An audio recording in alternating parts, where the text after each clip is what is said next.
The McAlvany Weekly Commentary, covering monetary, economic, and geopolitical news events. You know, they promise you everything, and now you just don't have the money to do it. And so it's going to be interesting to see, again, what Trump does here, how this thing plays out. But I think all the indicators are there. You better start getting some assets that are out of control of the government and the banking system. Now, I'm not telling you to put it all in there. I'm not telling you to leverage up to do it. But from a survival standpoint and an insurance standpoint, you got to start thinking ahead. Now here are Kevin Orrick and David McAlvany.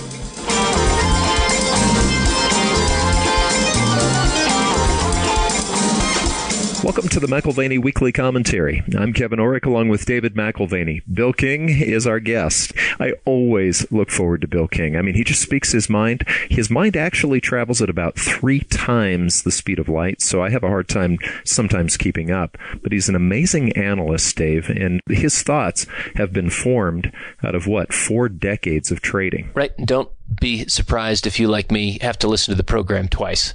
But that's because he's bobbing and weaving between strategic insights on a macro level and tactical decisions which can and need to be made, things that are happening in the market on a minute-by-minute basis. And he's got enough history behind him, as you say, decades and decades, to see how these things coalesce and the important lessons of the past and how they do apply in the present. I know his report is the one report that I would definitely not miss each day. We get a lot of research. Bill's is the one that I always look at. Well, Bill, we always enjoy having you on the program. Since November, the markets have been keenly in tune with politics and with policy shifts.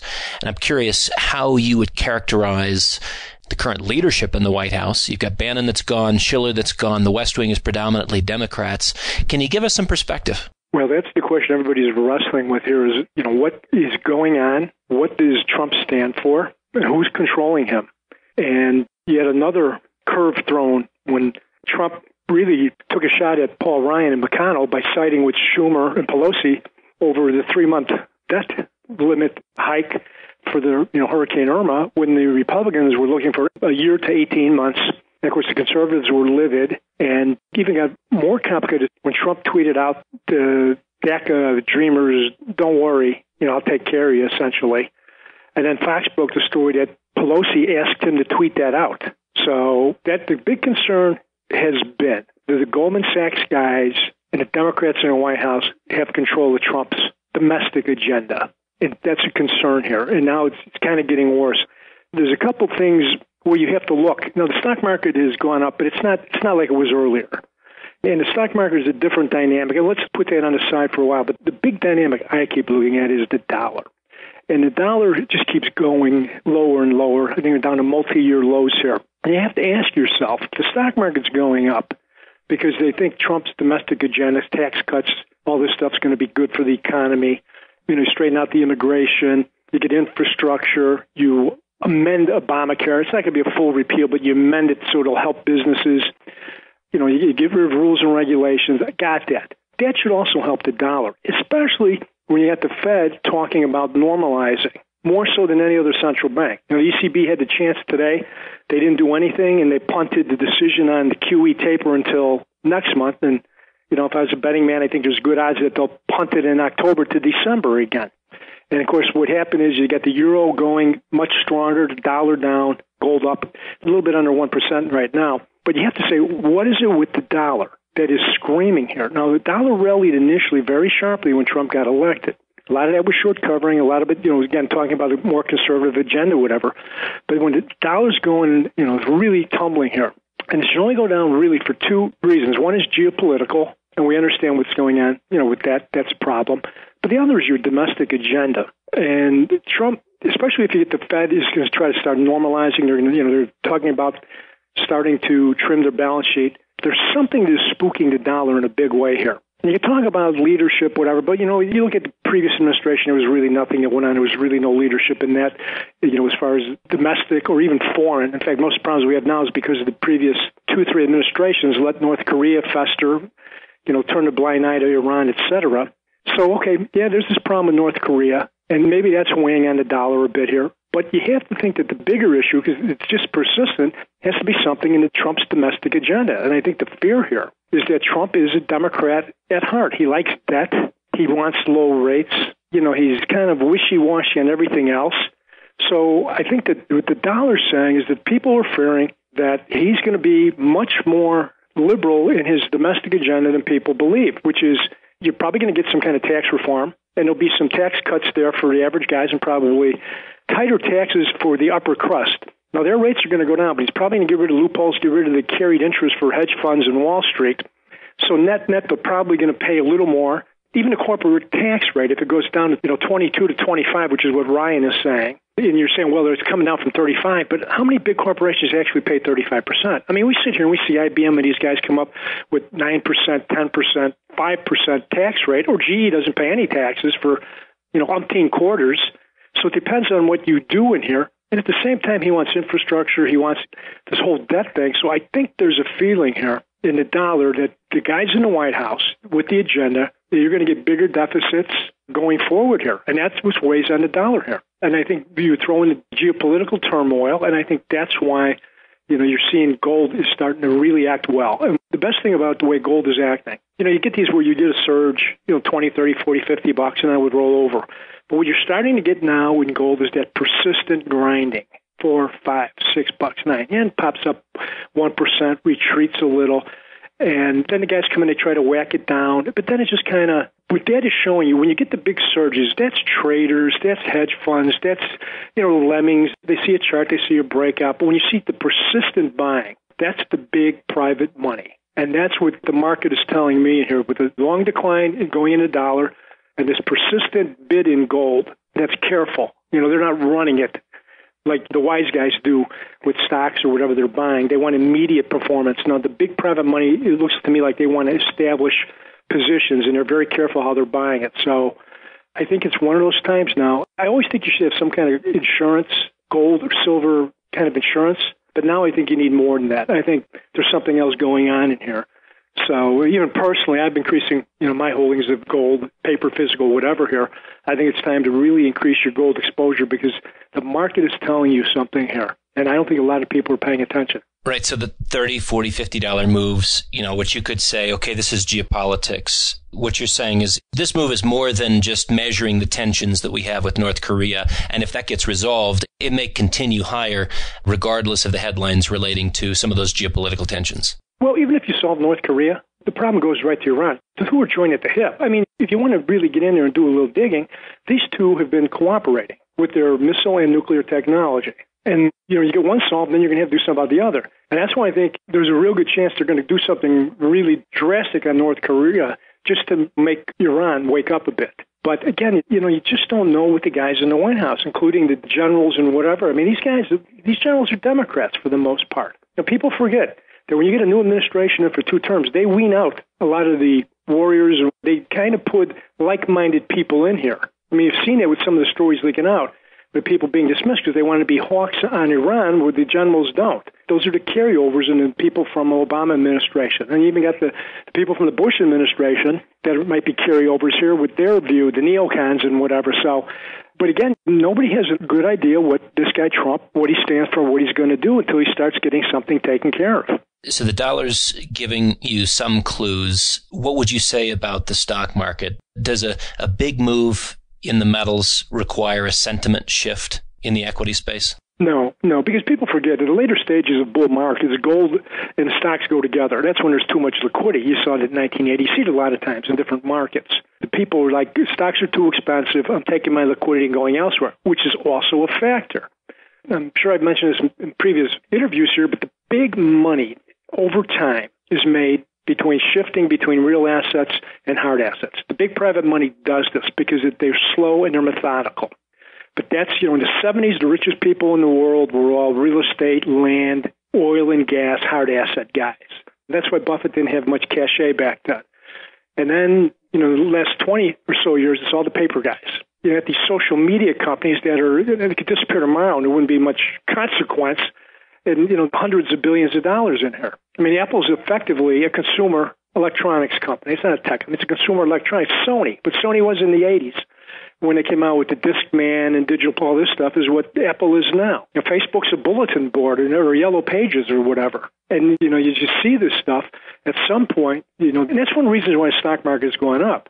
because virtually everything is overvalued. But at some point, the big private money says, I can't take these asset prices in paper just too much. I've got to get something real in here. And then you saw yesterday, you had the head of Deutsche Bank and also Lloyd Blankfein, the head of Goldman, talking about bubbles and that they're scared about the stocks being too high.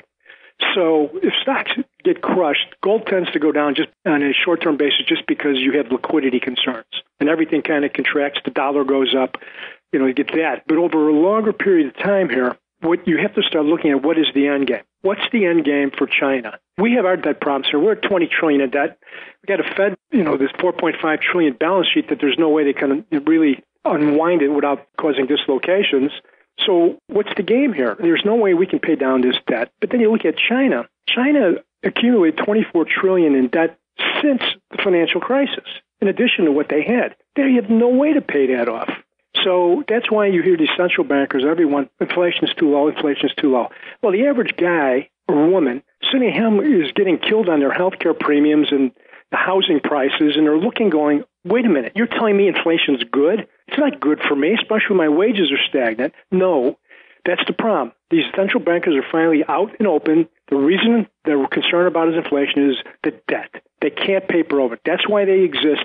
That's what they've been doing for 10 years now, is massive negative rates, the QE. They're trying to paper over the unaffordable debt. So what's going to be the end game? And I think the end game here is, whatever happens next, they'll react. If we get very high inflation, they're going to be so far behind the curve, it's going to take them a long time to catch up. And if we get another crisis and we start getting some kind of deflation, what are they going to do? I mean, you've already got negative rates. Some of these banks, Japan owns most of their own government debt. If you go on and on and on, you just say, what can these people do? So that's why I think we've really got to start looking more and more to some kind of hedge against central banks in the banking system. Now, banks are getting clubbed today. They're getting hammered hard today. And they've been, all of a sudden, the banks have been really falling over. Now, they rallied when people were thinking, higher rates are good for banks, which is funny because I used to trade the bank stocks in the 80s. And every time they cut rates, banks ran, got very strong. So I guess raise rates, good for the banks, cut rates, good for the banks, right? But something else is going on in the banks. And there's a couple of stories out today about how the credit derivatives volume has expanded about 110% over the last week. So somebody's out there trying to hedge defaults on corporate. Now, I don't know if this is because of hurricanes. I don't know if this is heavy in insurance companies or banks or whatever. But also you're having problems in the collateral market. In the 10-year note here, the repo rates are exploding here. People are failing to deliver. And what's significant about that, you see that shows up from time to time. But the reason we were able to call that 2008 crisis ahead of time is we saw in December of 2007 that there were fails all over the world in stocks and bonds. In other words, people that were making transactions, people were not delivering the securities because there was not enough collateral, that there was too much leverage, too much loose lending. People weren't paying attention. In retrospect, that's what Goldman did in February of 2007, asked AIG to put up more collateral, and that's what was going on. Is this thing was coming apart, people were looking for collateral and it wasn't there, and then it all hit the fan. So there's stuff going on underneath the surface here that is not good. The stock market is really kind of the magician's diversion that keeps you from looking at what he's really doing. And I think that's the problem is, what the going on in the stock is blinding people to what is going on elsewhere. But finally, over the last few weeks, month or whatever, you can see it. All of a sudden, again, the gold has got that persistent buying in there. And no one's running it away. And to me, that's how real and serious buyers buy. They don't want to run it up. Hedge funds and traders do. They want to run it up and sell it before they go home or sell it in 2 or 3 days. The people, to me, that are in the market now, the action appears to be accumulation as opposed to trading. So, that's a big shift. You're talking about paper to tangible assets, and you've described that as the big game. This is over long periods of time. And where do you think we're at in terms of a time cycle? You had Richard Rainwater, directing the Bass brothers to do something like this. Are we talking about something that takes months to play out or something that takes years to play out? Do I lack the imagination to think that it might even be decades? Well, the thing we don't know is because we're in such unprecedented, they always talk about, never say it's different this time. Well, it is different this time because what we have here is the central bank intervention. Not only is it a record amount, but it's for a record length of time. But you saw this stuff after World War II where Truman made the Fed monetize debt, but, it didn't last a decade. It lasted for a while. But, then you try to normalize it. We're going on a decade of this stuff. You're doing trickle down from the wealthiest 0.1%, hoping that they're keeping the game going here. But we don't know how fast this can unwind because there's so many bubbles, so many places. Where's your refuge? And again, the problem is, you talk about stock bubbles, but people are missing the point that the biggest bubble possibly of all time is going on with the bonds. I mean, you've got countries in Europe that really can't pay their debt. I mean, you can make the case that China and the U.S. and Japan can't pay their debt. But you got low and even negative yields because of the central bank. You can't even call it a manipulation or a rig. They've cornered the market. I mean, that's one of the reasons why you're having these repo problems in the bond market. There's not enough collateral in there because the central banks have bought it. And you're doing the same thing in the stocks. The Swiss National Bank keeps buying U.S. stocks with like $85 billion. But if you look at what they're buying the mega cap techs. And the reason they're doing that is Apple, Google, Microsoft are effectively convertible bonds because they have so much cash. If you start going to hell, all that cash makes the stock look like a bond. And, of course, if it goes up, you have the upside. So that's one of the things where you see this action in, the FANGs, the big cap tech stocks, where they have so much cash and so little debt that people call them their bond substitutes. Well, that's not quite correct. It's really a convertible bond substitute because you still have the upside if the equities go.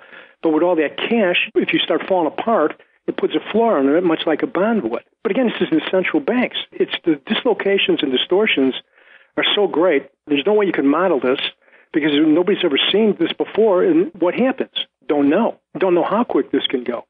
In August of 2007, the financial market grind to a halt. That's when T-bills went to 0.14%.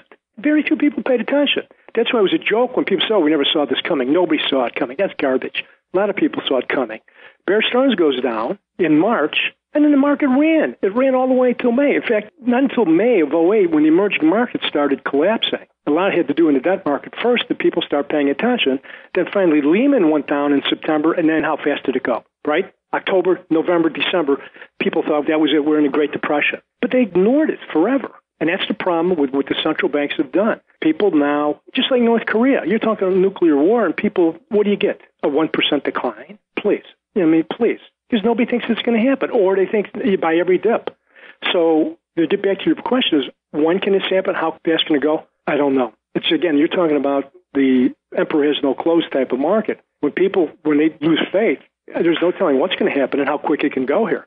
Because once you make people see the reality, you make them see the garb, you make them see the debt, you make them see the overvaluations, you make them see what the central banks have done and the amount of debt on and on and on, the geopolitical situation, there's no telling what can happen and how fast. That's why I think you've got to increase your exposure in here to gold, silver, and some of these hard hedges.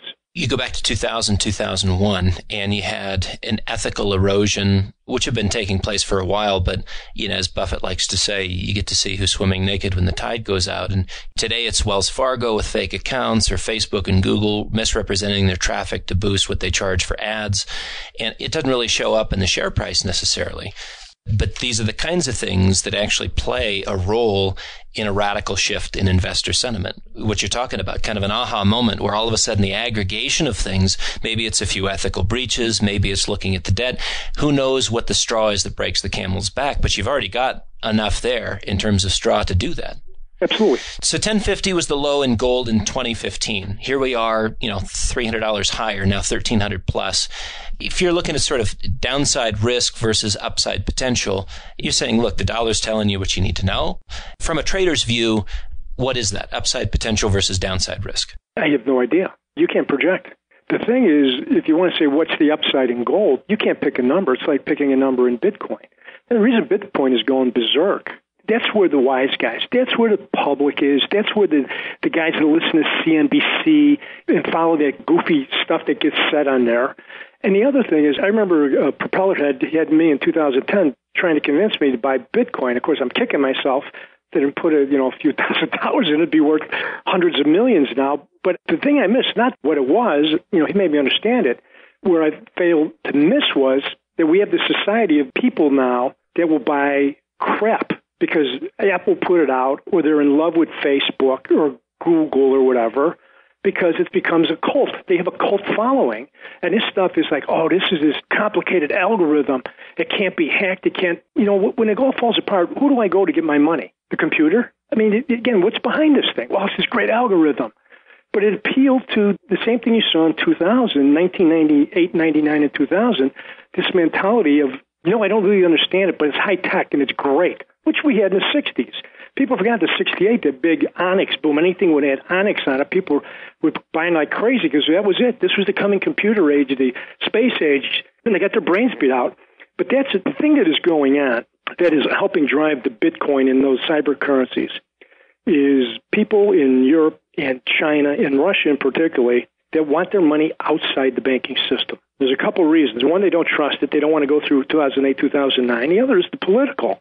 The U.S., and people before would put their money in Switzerland and not worry about it, but then the U.S. twisted Swiss arms enough that now, they got rid of their secrecy. And so you say to yourself, where do you want assets? And that's why a lot of the big, private, smart money, most of the billionaires I know or talk to all have some kind of gold and physical. They want an asset outside of the control of the banking system because we all know the banking system and the governments are joined at the hip. They both go down together, especially since 2008. The governments all bailed out the big banks. So now the big banks, the central banks, and the governments are all joined at the hip. They go up together, they go down together. And that's why I think you're seeing some of that fascination is it's really a lot of Far East money going in there and Russian money.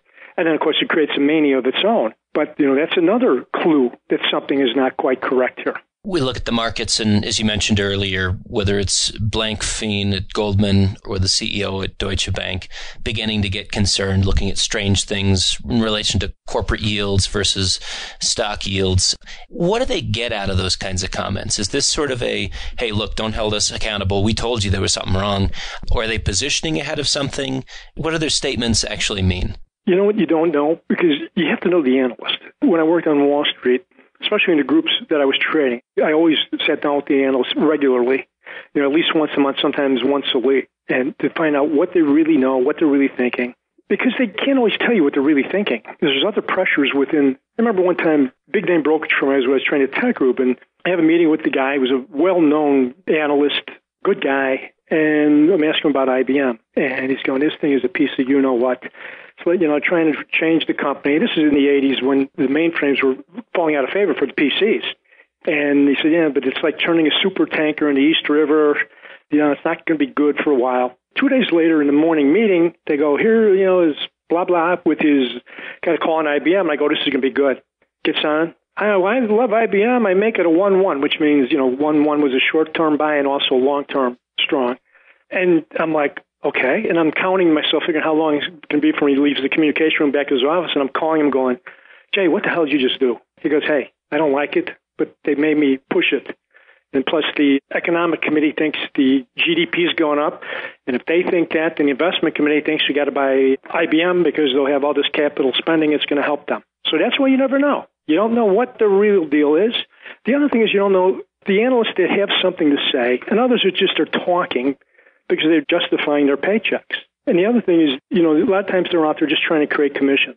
That started happening in the 80s. We saw these calls going out more regularly with really minuscule changes in them because they wanted to start driving activity. And, of course, by the 90s, when you had a lot of hedge funds, you get up there and you change your earnings by a penny, you cause a big rally. In fact, what we started getting, which was ludicrous, was a guy come out, I reiterate my buy rating on Apple. Oh, stock's up 5 points today because, Manny, Mo, and Jack reiterated their buy. Well, I remember years ago when I started a business, if you called somebody up, an institutional account, said, we reiterated our buy on GM, they would kill you. Don't waste my time with that crap. Tell me when you change something. But we came a different era where the traders and the algos start dominating the market, so that's one of the reasons they go out there because they'll be on the tape. XYZ was up today because Joe Blow reiterated his buy or changed the rating or changed the number. So...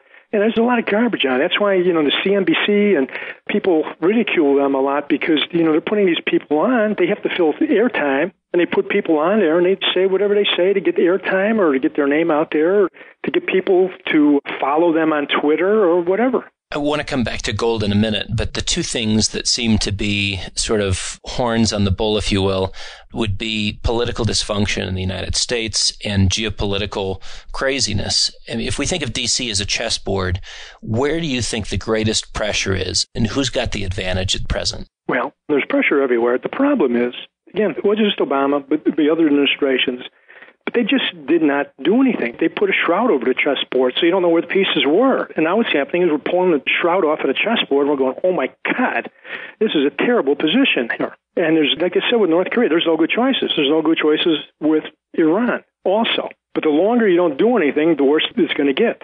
So that's the problem here. There's a lot of these things, and of course the media ignored it because they didn't want to bring it up.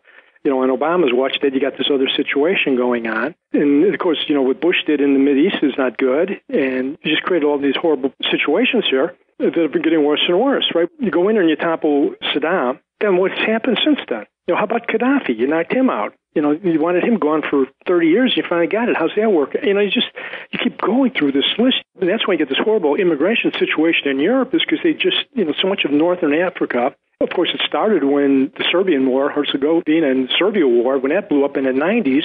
And, I mean, the order around the world is just going to heck. And, you know, part of it was Bush did too much, Obama did too little, and now you got a problem. And I don't know how you're going to clean it up. Don't know, because nobody's done anything yet. There's just a lot of talk, but we don't know what's going on behind the scenes. We don't know if money's going into covert ops. We don't know if money's going into Swiss bank accounts. You don't know. You don't know. You got to wait and see how this stuff starts playing out. You just don't know. You remember the summer of '68. I mean, we've got paid protesters here in the U.S. right now. Yep. And I just wonder if this chapter in social and political history can be resolved peacefully. Is there a difference between what was happening in '68? Because, I mean, this time around seems to be privately funded. Well, yeah, in '68, the communists, you know, Russia, the Soviet Union was funding a lot of the protests. You know, you have a number of people in here. You could Google and see all the different people involved in this stuff.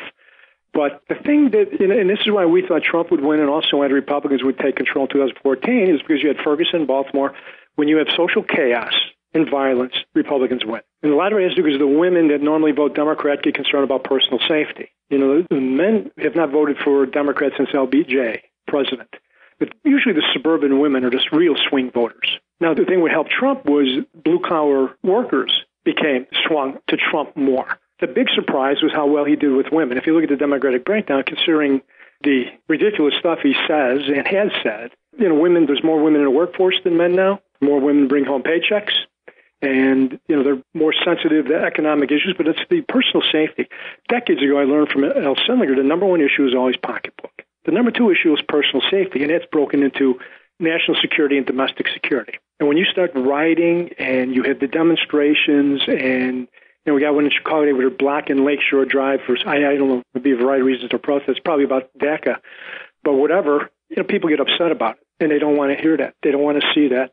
And the more you have these protests, the more you see Trump is going up in the ratings again. And even after Charlottesville, people couldn't believe he went up in there.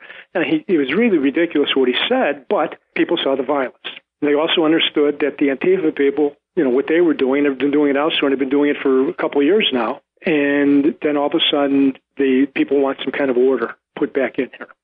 And I think they're playing right into Trump's hand. If you didn't know better, you think Trump was funding this stuff because it helps him. And people come out and say the stupidest stuff and do the stuff. You know, you look at the polls, people overwhelmingly want free speech. They don't want the universities. They don't want the people running around in masks, stopping people from speaking, no matter what they have to say, which is kind of what the Constitution is about, is the reason you have that is for speech that you don't want to hear or you think is disgusting and whatever. But you're right. It plays into the scenario you had in the late 60s where Nixon, who was another guy who was incredibly unlikable, you know, the same, he looked furtive. He looked, you know, that whole routine. But, you know, he won in 68. He won 49 states in 72, even while he was under the shadow of the burgeoning Watergate thing, because people wanted order. They wanted personal safety. And they wanted a strong leader in there. I don't want to say Trump's an Nixonian, but the people who voted Nixon in expected him to do order, but also get the economic house in order, which was starting to fall apart in the late 60s, especially after the, you know, LBJ's Great Society. But what Nixon did was he actually expanded LBJ's programs. And that's when you saw when you had the inflation shock in 73 and 4, and then you saw, you know, Nixon closed the gold window in August of 71 because the foreigners figured out what he was doing. That, wait a minute. And that's what I'm thinking here is where, and I'm glad you brought it up because it's analogous to Trump, where everybody says, oh, this guy is going to be, he's never been a conservative. He's not a conservative, but people read that into he's going to do balance the budget, he's going to do all this stuff, and it's not. Now they're starting to look and go, hey, wait a minute, maybe this guy's going to do a Nixon on foreign policy, And we know what that means. It means the dollar goes to the hell in a handbasket and precious metals and hard assets go up. So I think it was good that you brought up that analogy of what was going on in the late 60s and what's going on here. You can see it in the political. Now, does this get resolved? It doesn't get resolved until you get a good economy. That's really what Reagan did, is once you get the economy booming again. I think Trump knows that. I don't think he's going to have the same success because it's a different environment. You've got 95 million people unemployed or not in the workforce. Some of it's because they can't find jobs. Some of it's because they're disabled. But most of it's because they get a check for doing nothing. And it's going to be hard to disabuse those people of that notion. And plus, the other thing is you do have all this automation. Anytime wages start going up, especially on blue collar, people just automate. And it's not just the wage, it's the benefits, and it's the legality, it's the regulations, the pension benefits, the health care. $15 an hour, whatever it is, yeah, that's one factor. But when you start lobbying on all the other things that businesses have to pay, and there are costs in regulation, if you talk to anybody in manufacturing or production, there's a lot of costs involved in that. So everybody's automating as much as possible. So kind of sitting the fence between domestic political issues and international complications, you've got Trump who's hoping to bring in tariffs. He keeps on saying, I want tariffs. What does he hope to accomplish, and what is he likely to accomplish if he gets what he wants with tariffs? Well, he's trying to keep his coalition together, which, again, is the blue-collar workers.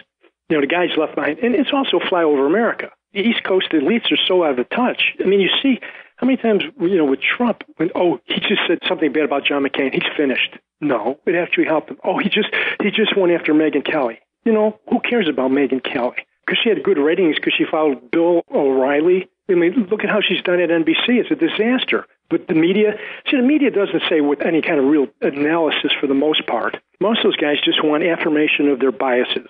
So Trump says something mean to Megyn Kelly. That's it. He's blew himself up. No, he went up in the polls. You could just go through the whole list. The same thing with the Charlottesville. That's it. He's done. He's going to be impeached. No, he actually went up in the polls on that. And now, again, he's moving up again on this. He's playing to a domestic audience on the tariff issue. And, of course, the Europeans don't like what he's doing because he's trying to make them address their problems. That's what Trump promised, as opposed to Hillary. He went out, and this is classic. It's classic. It's in all the research. If you want to be a successful candidate, go out and articulate what the problems are. Then come up with reasonable proposals. Finally, what's interesting is even if you don't enact the reasonable proposals and solve the problems, if you try, you get reelected. It's clear. It's exactly clear how to win a campaign. And that's what Trump did. He said, here's your problems, whether it was the immigration, whether it was the foreign trade, whatever. And now he's trying to propose solutions. And we'll find out, a year from now, 2018, when the campaigns start. But right now, all those candidates that have been opposing Trump are in trouble in the initial polls here, which, doesn't make sense if you read all the Gallup and all these other polls. The polls that had Trump losing by 12 and 14 points now say he's, so unpopular. And also the record amount of money coming into the Republican Party, and it's coming from small contributors, it's not coming from big corporations. But at some point, he has to do something. And that's, in a Machiavellian world, you might think that the Republicans are delaying and then put the first 100 days through that he wanted because they want to do it closer to the 2018 election. And I can understand that. That would make political sense. From Trump's standpoint, he'd like to have it start happening, in 2019 and in the 20 when it starts happening for his reelection opportunities there. If he wants to get reelected, there's a lot of people I talk to, or a number of people I talk to, not a lot of people, who know Trump personally, even before he got elected, thought, one term, this guy is not going to want to do this job. This doesn't fit his temperament and his mentality. So, in his age or whatever, you don't know. You just don't know beyond that. But, so I wonder if the Republicans have been doing this slow play so they could get it done at 18 and they have really no issues for the Democrats to run on. But we'll see. Your gut on North Korea, it's tied at the hip to the Iranian issue. What does it mean for our relationship with China? And what's your gut on North Korea? Well, that's what he's doing. You can see, you don't need any deep insight that he's trying to pressure China into reining in North Korea. And he's saying, you know what, we'll do what we have. We put tariffs on it. We got a trade issue here with you guys, and he campaigned against that, and he's going to have to try to do something about that. It just depends the severity of what you can do here. The other thing here, China's got this enormous debt problem. And if you're really, the neo-cant thinking where the immediate battles are with radical Islam in North Korea, but the big strategic battle is with China for control of the next century. That's another reason why this North Korea thing, if at some point you go in there and just obliterate North Korea or Kim or whatever, you're sending a message to China and Iran and Russia and everybody else here. And that's the reason, when you didn't do anything, when Bill Clinton in 94 cut this deal with North Korea and said, they'll be totally out of the nuclear business by 95. Yeah, how'd that work out? Every other year, they'd rattle sable, and the U.S. would send them more money just to shut them up. And what did they do with the money? They didn't really improve the living standards for their people. They went on and bought more technology, weapons technology, nuclear technology, and now we're where we're at. So something's going to have to be done, because now that they're in the hydrogen era there, hydrogen bomb era, and now they've got ICBMs, you got a problem. And it's only going to get worse if you don't do something about it. And then you have to start politically, when do you do it? That becomes the other thing. How long can you go? Now, what we don't know behind the scenes is what is going on. There might be some going with China, and they can't come out and just say what's really going on, nor can Putin, nor can other people. But again, it's like Schumer taking all these shots at Trump, and they're good buddies. And they saw the picture yesterday. They're kind of laughing and hugging in the White House when they do this deal. So, you have your public consumption, and you have the private, what's really going on. Now, the other thing is there are some serious domestic terror threats that are going on right now in this country, and that they're trying to be careful with. Coming from south of the border, you saw that a couple of weeks ago, stories reported they found some tunnel, and people popped out of this. And the reason they found this tunnel they didn't know existed, because people popped out of it in some town in Texas, and they didn't know they were there. And they have to be Chinese. Now, what the hell is that? And the cover story is, these were just a lot of dishwashers and cooks. Really? And where'd they get that kind of money to come through that tunnel? And who controls that tunnel? And what's really going on? So there's some concerns about that. That's why a lot of people think Kelly's in the White House as chief of staff. It's not, you could say about putting order in there, but he's thrown out all Trump's buddies and people. But the stories we're hearing from people that have been very right in the past about the FBI and Comey and what was really going on with him is that they're concerned about what's been coming through that tunnel and what might be in here. So, that's the other side. Well, we've heard a little less in the news cycle recently on Russia, except maybe for Poland. And is the media just aware that they're kind of beating a dead horse on that? Yeah, they are. And beyond that is it's bit them on the butt. It's come back and bit them, because now you're looking at all these things that the Clinton Foundation did. You might have Manford, you might have him on whatever. Leaking out, they might have him on some different money issues and financial transactions. But in the process, you uncovered some of Hillary's people were with him doing these deals. And now you bring in the Podesta brothers. And you go, whoa, wait a minute. And that's why you're absolutely dead correct in your observation. This thing's blowing up on them. Now you got the Comey thing. They thought they had the Comey. Now it comes out Comey lied. And I try to think, should I say it politely? No, he did. He lied to Congress, lied to American people, and they've got him. I don't know if I mentioned this for you, but we did it in our conference calls, is that our sources told us that Comey, on July 5th, that most of the people wanted Hillary indicted. He got up and said, no, nobody wanted this. And that's why he made these guys sign non-disclosure agreements, because they wanted charges brought or further investigation. He didn't do the grand jury. And now it comes out that he had the decision made April or May by his own chief of staff saying that. And that was well before the investigation was going on. And they scuttled it. They destroyed evidence. They gave immunity deals. And he's up there saying, no, nobody want to do this. And we heard all along. It was his right-hand man, McCabe, who took the money from McAuliffe, who, besides being governor of Virginia, was also a long-time money guy for the Clintons. And now you got the deputy counsel, who's the other guy in decision. They've got him for leaking the surveillance thing they were doing with Yahoo to Reuters. And McCabe's got like 3 different investigations going about him, one of which is sexual harassment. And it's just an absolute mess that was going on at the FBI. If they would have just let this thing alone, nobody would have known this. But now you want to put prosecutor, you put investigators, but then the other thing is you put people inside the FBI that are livid, that really like the FBI, that they've destroyed it and politicized it. You got the Lynch situation now, and you got Obama's situation. It all starts coming back to them.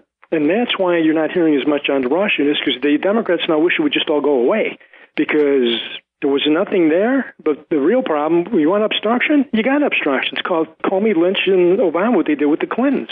And now you got that going. So you're right. So that's funny, because you went from Russia, you went to Charlottesville. Now that the Antifa kept beating up people at Berkeley or whatever, now you don't hear that anymore. So now it's definitely Manford. And you had Donald Jr. testifying at the Intelligence Committee, I think the Senate maybe. But you're right, that's all kind of wound down in here, because it's kind of blowing up on them. So you've got folks that are, in senior positions at the Fed who are expected to take on even greater leadership roles. I think of Stanley Fischer stepping down as vice chair. Is that to avoid a reputational hit in anticipation, perhaps, of financial market chaos? That's what I'm putting out here is, he doesn't want to be riding in the Fed's clown car when this all blows up. I mean, again, when you got Goldman and head of Blankfein, just saying, this is a guy that feasts at the trough at the Fed and saves him. Same thing with Deutsche Bank, who, with their derivative book and all this other, and they're saying, guys, we have a problem. We have a real problem here, Fed. Stop it. Do something. Well, you can see this with whether it's Draghi or Yellen or whatever. They keep saying, we're going to do it, and to get the market all set, we're going to do it. We're going to normalize. And then they get one piece of bad economic data or something, and they speak, and then they turn dovish, like Yellen with the double reverse, right? It was ridiculous. Same thing with Draghi. And they kept expecting him to say something. And Jackson, nope, won't say it because they're scared to death that they're going to knock stocks down. Why should that matter? Unless there's something really bad out there. Yeah, because, Brainerd says, caution's warranted on further rate tightening. We've got 4.4 on the unemployment number. We've got 3% GDP growth. Right. Why is the Fed cautious? What do they see that keeps them cautious? Because those numbers are all garbage. Think of this garbage, the debt. You can't pay the debt. That's the problem. There's too much debt. The reason we had the 2008 crisis was too much debt, not enough collateral, not enough income. And the solution was, let's put more debt on. It's okay. You're a business, and all of a sudden you have a liquidity problem, you take on debt. That's fine. But if you have a solvency problem, and that's the difference. You have a liquidity problem where you're just short of cash. That's what the Fed's for. Here, you guys, go right ahead. Get going again. It's like a business. If you got a problem, you go to your bank, you go, I can buy this new plant equipment. I'll be twice as efficient, cut my payroll in half, and we're going to make a lot of money. Okay, yeah, here's the money. Go do it. But if it's like, I just need the money because we're just so screwed, it's not funny. And we're just going to hope a genie appears and we're going to get 4% GDP for the next 5 years so I can pay off this loan. That's what you're doing here. It's the debt. It all comes down to debt. Mathematics, you look at it, just doesn't work. That's why they don't want to talk about it because it's immutable. That number's immutable. You could talk sizzle. You could talk about, CBO can project Obamacare does this and infrastructure. And the CBO has never been right about anything. I don't want anybody even pays attention. That's ridiculous that, CBO says, who cares? They're horribly wrong on everything they've touched. It's just a political mechanism. But that's the problem. The math tells you, the debt tells you. When you start seeing it, we have to figure out the GDP growth. You look at the demographics. You look at the technology, where the jobs can come from. And you also have to look at the baby boom, all these countries aging. And you're at the point now with the boomers are really going to start retiring in mass here every year in the U.S., and it's just going to start really driving up the health care and the Social Security cost. And they know that. They're not that stupid, but they're just, the problem is they got caught. The whole reason you had the Fed was to be a lender of last resort. But over the years, they took on more and more importance because they were helping the government. And then these egos got out of control. When I started this business, even in the 80s, you might know Volcker, but who knew who the vice chairman was? Who knew who the presidents were? Now these guys are on the tape almost every day talking and this, and they think they're rock stars. Go away. We don't need to hear you guys. Do your policy. If you want to tell us something, do it. But you got all these guys out running their mouths now. The media has got them on all the time, and it's ridiculous.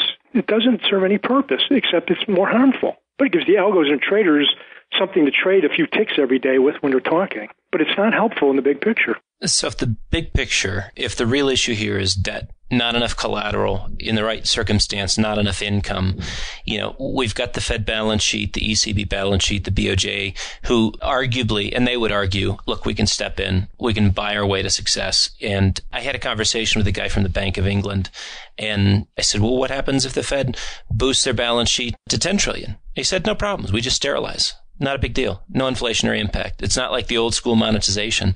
And I sat there and scratched my head and I thought, is he shining me? Does he really think that you can buy the sun, moon, and stars with paper or credit that's come from nothing and there's no inflationary effect? Well, see, the problem is that was the buzzword in the late 80s when they started intervening again. We're sterilizing our intervention. But, it was a disinflationary time. That's the problem, is we're in a period of enormous disinflation. The first shock, Reagan created the disinflation oil in the 80s there to take down the evil empire. And it worked. The next deflationary shock we got was the stock market collapse in 87. Then we had Japan bursting their bubble in 1990. And then you do the series, you had a whole, Mexico 94.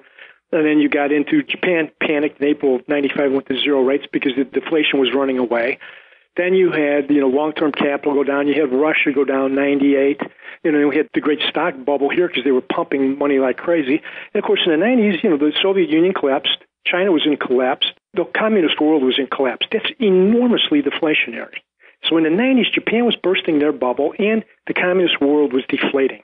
And you had this nascent technology industry that was developing in the 80s, was burgeoning in the 90s. The technologies were coming to the market, were being implemented. So again, there's less need for workers. And of course, then you had the bubble burst here, and these guys, they they knew this. Greenspan, that's when they went and got Bernanke. He was the depression specialist, brought him in 2002 because they thought, after 9/11 and the tech bubble burst, they thought, here we go. And then they ran the property bubble, the housing bubble, to try to keep the depression away. Of course, then, all that led to was the 2008-9 crisis. And that's what you're going through. And what they do is they don't understand, but when you make money this cheap, you give business incentive to fire people and to buy machines. And that's people, I know that from my neighbors, a small businessmen, all they keep doing is buying more machines. And it's amazing. Over the last 10, 15 years, I know a guy has a blisterboard packaging. He's a great indicator for the economy because he does everything from auto parts, locks to magic markers. And over a 15-year period, he's cut his payroll more than half. He's probably down 60 to 70%, and his output's up threefold because the technology is so much better in printing. And I'm talking these massive print machines they buy from Germany. It's just astounding how much more output he has and how few but he's done with his payroll. It's just amazing. And that's going on all over. And that's the dilemma you have. You have nowhere to really get what the growth in industry, since the crisis of 2008, it was in restaurants and hospitality, healthcare, whatever. These low-paying gigs. I mean, you got college students, and I know a lot of my children's friends and classmates, whatever, they're tending bar, they're waiting tables, and they actually make more money than working in some of the media industries. It's amazing. Absolutely amazing. And, how long can you do that? And now you're seeing the restaurant has rolled over in the last year. You're seeing these, I don't know what they call them, but, it's the restaurants that are just above the McDonald's, but aren't the high scale, are starting to have trouble. Because people are either going to McDonald's or they're going, more of a Carrabba's or Papados or one of those type of places. But it's the guys in between, the kind of just a step above the fast food are starting to struggle. And again, you look out and you go, how do we solve our problem? Give me the end game. What industry is going to pop up here is going to start really creating jobs for everybody?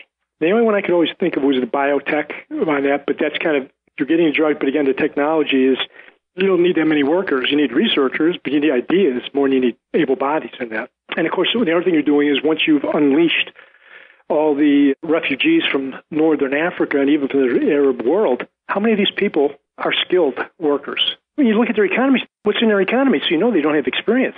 What are they doing here? And you're bringing these people in, and they thought, well, they're here because they'll do jobs. What jobs? What are they qualified for? What's their training? So that's why if you sit down and you try to think the end game, how are we going to get out from all this debt? Are we going to produce our way out? We're going to get a jobs boom. I think you're seeing the economy do better because Trump got rid of rules and regulations. You're seeing a little more.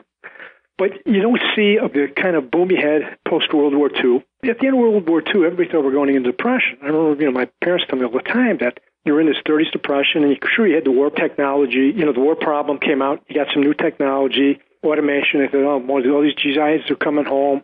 The women are going to go back to the households. How are we going to employ all these guys?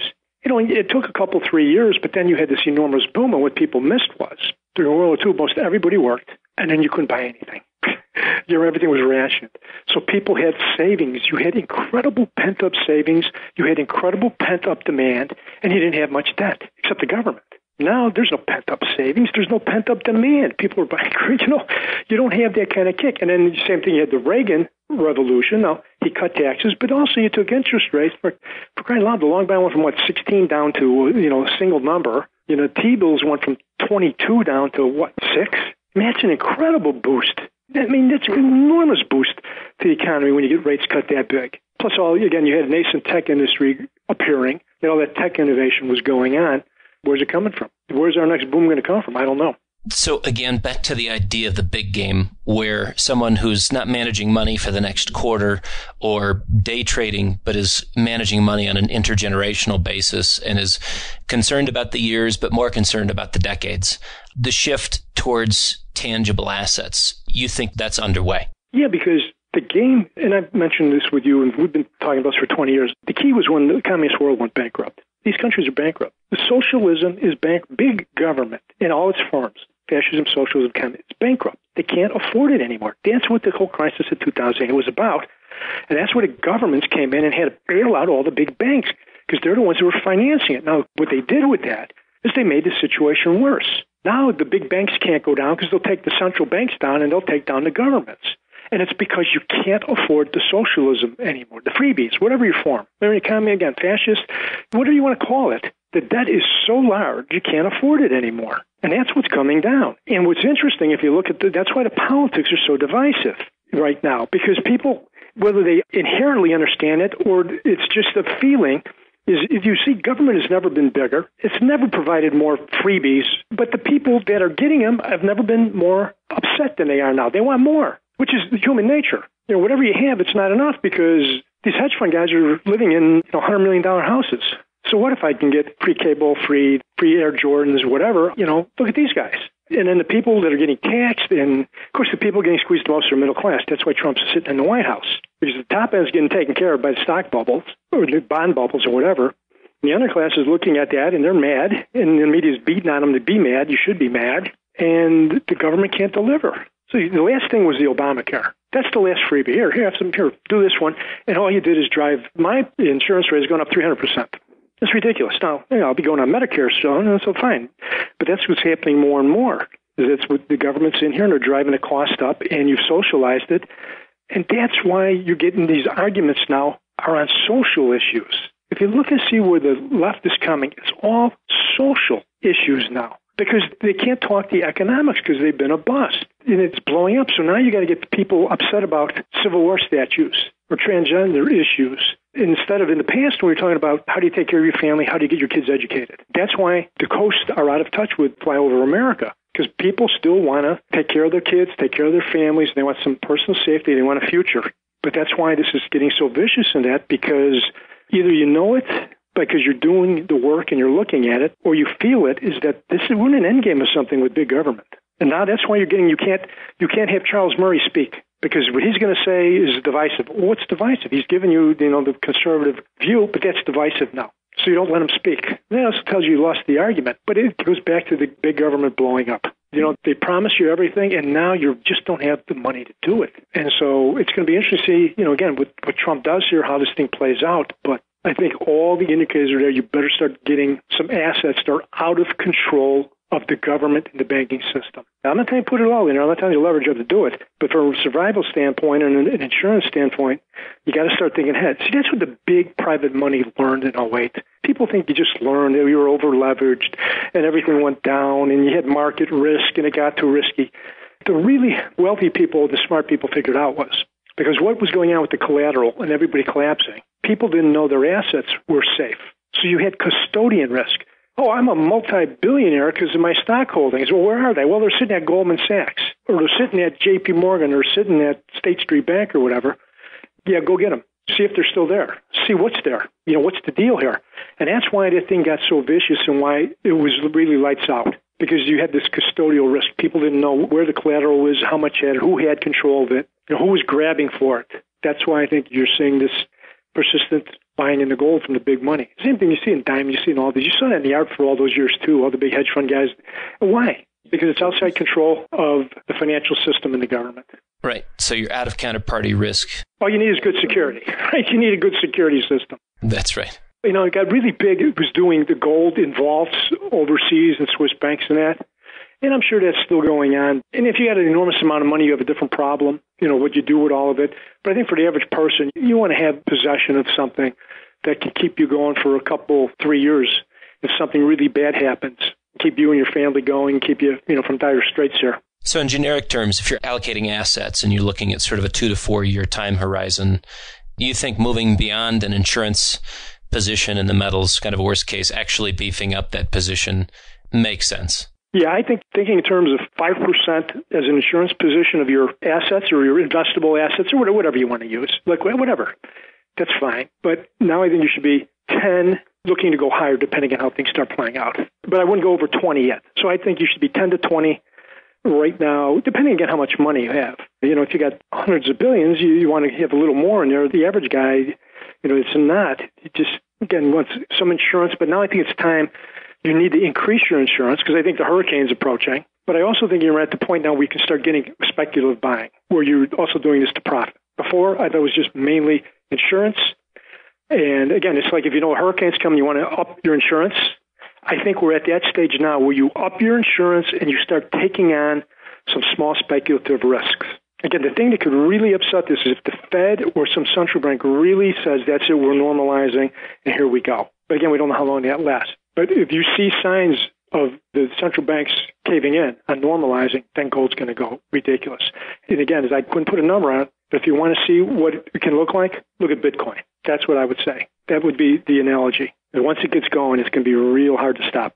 Well, we appreciate you bringing in some market perspective and sort of in the trenches experience. There's lots of ways to look at the world. You can look at it, use your library card and read lots and maybe take an academic approach. And there's elements that are helpful there. But there's something that battle hardening does to you. And in this case, it's sort of the market-related battle hardening. And Bill, I've always appreciated your perspectives and your insights. Look forward to our next conversation and wish you well. Thank you. You too. You've been listening to the McAlvany Weekly Commentary. I'm Kevin Orrick along with David McAlvany and our guest today, Bill King. You can call us at 800-525-9556 or you can find us online at McAlvany.com, McAlvany.com. This has been the McAlvany Weekly Commentary. The views expressed should not be considered to be a solicitation or a recommendation for your investment portfolio. You should consult a professional financial advisor to assess your suitability for risk and investment. Join us again next week for a new edition of the McAlvany Weekly Commentary.